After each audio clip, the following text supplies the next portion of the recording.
హరి ఓం తత్సత్. హరి ఓం తత్సత్. జై గురుదేవ్. ఓం శ్రీకృష్ణ పరబ్రహ్మ నమః. శ్రీ గీతాదేవతాయ నమః. భగవద్గీత 8వ అధ్యాయం అక్షర పరబ్రహ్మ యోగము. అర్జునుడు అడుగుతున్నాడు పరమాత్మను, కిం తద్బ్రహ్మ కిమధ్యాత్మం కిం కర్మ పురుషోత్తమ అధిభూతం చ కిం ప్రోక్తం అధిదైవం కిముచ్యతే. అర్జునుడు అడుగుతున్న, ఓ పురుషోత్తమ, బ్రహ్మ అనగానేమి, అధ్యాత్మం అనగానేమి, కర్మ అనగానేమి, అధిభూతం అని దేనికి పేరు, అధిదైవమని దేనందురు, అది యజ్ఞ కథం కోత్ర దేహేస్మిన్ మధుసూదన ప్రియాన కాలే చ కథం జ్ఞేయోసి నియతాత్మిభి. ఓ మధుసూదన, అది యజ్ఞం అనగానేమి, అది యజ్ఞము ఈ శరీరమునందు ఎట్లుండను, అంత్యకాలమున మనస్సును పరమాత్మయందు లగ్నము చేసిన యోగులు నిన్నెట్లు తెలుసుకొనగలరు అని ప్రశ్న వేశారు అర్జునుడు.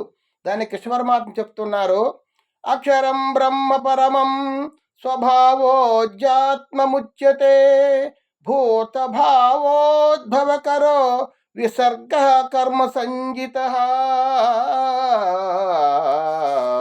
దానికి కృష్ణ పరమాత్మ సమాధానం చెప్తున్నారు, శ్రీ భగవానుడు పలికను, బ్రహ్మం అనగా సర్వశ్రేష్ఠుడు, శాశ్వతుడు, అధ్యాత్మము అనగా స్వస్వరూపము అనగా జీవాత్మ, పరమాత్మ యందు లీనమైన సకల భూతములను బహిర్గతమునర్చి వాటి ఉత్పత్తి అభ్యుదయములకు కారణమైన చేష్టలు అనగా సృష్ట్యాది కర్మలను కర్మయందురు.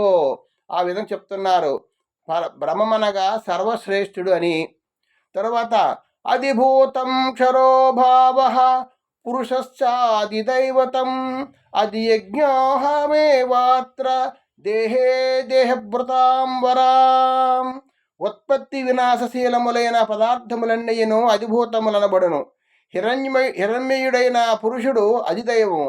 దేహదారులో శ్రేష్ఠుడైన ఓ అర్జున, ఈ శరీరములో అంతర్యామిగా ఉన్న నేనే వాసుదేవుడనే అది యజ్ఞమునో అని చెప్తున్నారు.